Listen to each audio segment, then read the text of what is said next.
Salam anak-anak, bagaimana kabarnya? Doa dan harapan Pak Guru semuanya baik, sehat dan terus semangat belajar. Saat ini kita mau belajar pendidikan agama Kristen kelas 1 untuk sekolah dasar. Adapun yang kita pelajari saat ini adalah berbicara mengenai hidup bersama yang tertulis dalam Mazmur 133. Dan sebelum belajar, mari anak-anak persiapkan, yaitu alat tulis anak-anak untuk latihan menulis supaya tangannya tidak kaku dan supaya lancar menulis. Demikian juga untuk mengerjakan tugas-tugas dari Pak Guru. Kemudian persiapkan Alkitab, karena Alkitab adalah sebagai petunjuk, pedoman di dalam kehidupan kita sekalian. Dan sebelumnya, mari kita berdoa terlebih dahulu. Tuhan Yesus, kami mau belajar pendidikan agama Kristen kelas 1. Tuhan memberkati dari awal hingga akhir. Haleluya. Amin. Puji nama Tuhan anak-anak. Saat ini yang menjadi tujuan pembelajaran kita adalah yang pertama, yaitu anak-anak dapat menceritakan berbagai hal perbedaan antara teman. Jadi antara teman yang satu tentunya ada perbedaan dan anak-anak bisa mengetahui dan memahami hal ini. Yang kedua adalah anak-anak dapat menerima bahwa perbedaan itu sebagai anugerah Tuhan, sebagai karunia Tuhan. Jadi janganlah perbedaan itu dijadikan sebuah masalah, tetapi untuk saling melengkapi dan bersyukur bahwa semua itu adalah anugerah Tuhan. Anak-anak, minggu yang lalu kita telah belajar mengenai persahabatan Yonatan dan Daud. Ada yang masih ingat ceritanya?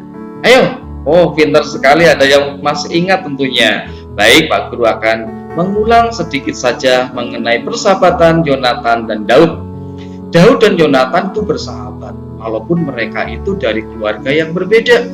Daud berasal dari keluarga yang sederhana, dan Yonatan berasal dari keluarga kerajaan. Nah, kalau dari sini kita udah tahu kan, bahwa hidup di kerajaan itu kan mewah semuanya, ya kan?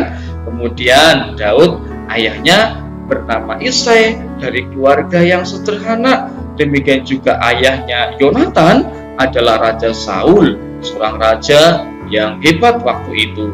Kemudian pekerjaannya Daud adalah sebagai gembala domba. Gitu ya. Akan tetapi Yonatan, dia seorang putra raja. Nah, dari perbedaan inilah kita dapat melihat ada suatu hal yang menarik dari perbedaan ini, yaitu Yonatan dan Daud tetap hidup rukun, saling mengasihi, saling melindungi, saling menguatkan satu dengan yang lain. Dan inilah yang disebut dengan perbedaan.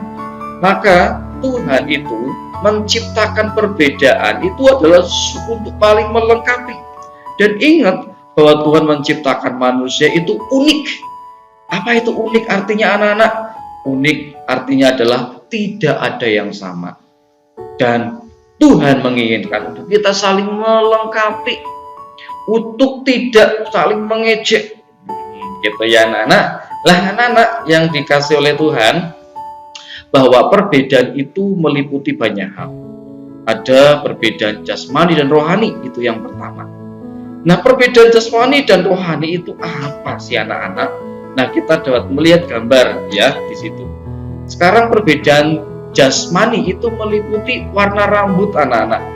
Nah, itu ada yang rambutnya hitam, demikian juga merah. Tidak hanya warna rambut, tetapi ada rambut yang lurus, demikian juga ada rambut yang keriting. Kemudian bentuk muka juga berbeda anak-anak. Ada yang imut-imut, ada yang manis dan sebagainya ya. Kemudian selain itu tinggi dan pendek. Nah, ini adalah contoh-contoh perbedaan jasmani yang kelihatan, yang nampak dalam diri teman-teman anak-anak semua. Kemudian ada perbedaan rohani, yaitu berbicara mengenai sifat, di mana sifat antara satu yang lain berbeda. Yang satu senyum, yang satu cemberut, yang satu gembira, yang satu sedih. Demikian juga ada perbedaan bakat, kemampuan. Ada yang bisa nyanyi, ada yang bisa main musik, dan sebagainya. Kemudian juga ada perbedaan agama, ya, ada agama Kristen, Islam, dan sebagainya. Nah, itu perbedaan jasmani dan rohani. Selain perbedaan jasmani rohani, juga ada perbedaan suku. Nah, di Indonesia ini sukunya begitu banyak anak-anak.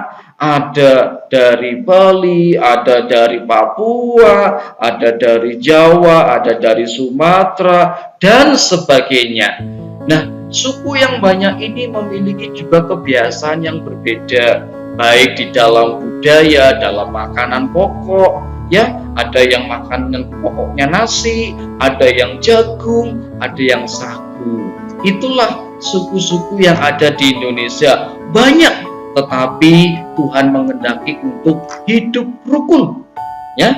Kemudian tidak hanya perbedaan suku anak-anak, tetapi juga perbedaan agama. Nah, di Indonesia ini ada 6 agama anak-anak, tetapi kita tetap Pancasila, kita tetap Bhinneka Tunggal Ika, berbeda-beda tetapi juga tetap harus bersatu. Nah, ini contoh yang pertama adalah untuk agama Islam, itu tempat ibadahnya di masjid. Nah, itu gambarnya seperti itu ya anak-anak.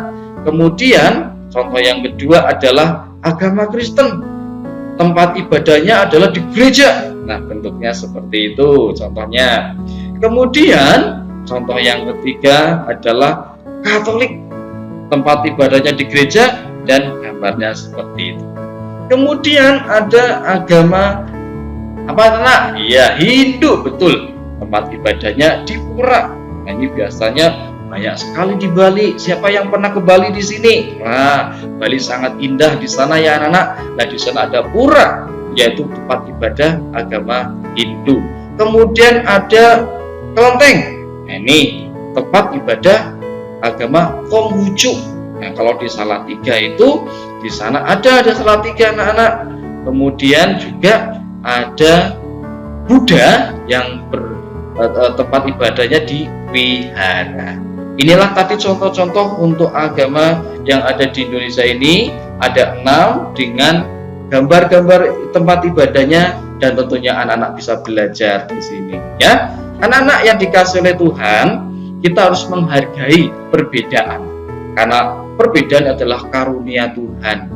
Ya, jadi janganlah kita akhirnya mempermasalahkan semuanya itu, karena Tuhan menghendaki untuk hidup rukun, seperti kitab Mazmur yang ditulis oleh Daud. Di dalam Mazmur 133 ayat 1 dikatakan seperti ini, nyanyian siarah Daud, sungguh alangkah baiknya dan indahnya apabila saudara-saudara diam bersama dengan rukun. Nah, itulah firman Tuhan menghendaki supaya kita hidup bersama dengan rukun. Anak-anak, pagi ini, saat ini Pak Efraim juga akan berikan tugas pada anak-anak. Adapun tugas yang pertama, nanti anak-anak menyebutkan 6 agama yang ada di Indonesia. Nah, tadi sudah dijelaskan oleh Pak Ibrahim, hanya menyebutkan agama-agamanya ya. Kemudian yang kedua adalah anak-anak menuliskan 2 contoh saja kerukunan antar umat beragama. Nah, nanti anak-anak bisa bertanya kepada orang tua, Pak, Bu, contoh kerukunan antar umat beragama bagaimana? Jadi bagaimana ketika umat Kristen atau umat Muslim, umat Hindu bisa hidup rukun bersama? Nah, tuliskan contohnya. Itu anak-anak tugas dari Pak Guru. Tetap semangat ya anak-anak. Selamat belajar, tetap semangat, tetap jaga kesehatan. Doa selalu dari Pak Guru adalah Tuhan Yesus senantiasa memberkati anak-anak semua. Shalom, salam. Tuhan Yesus memberkati.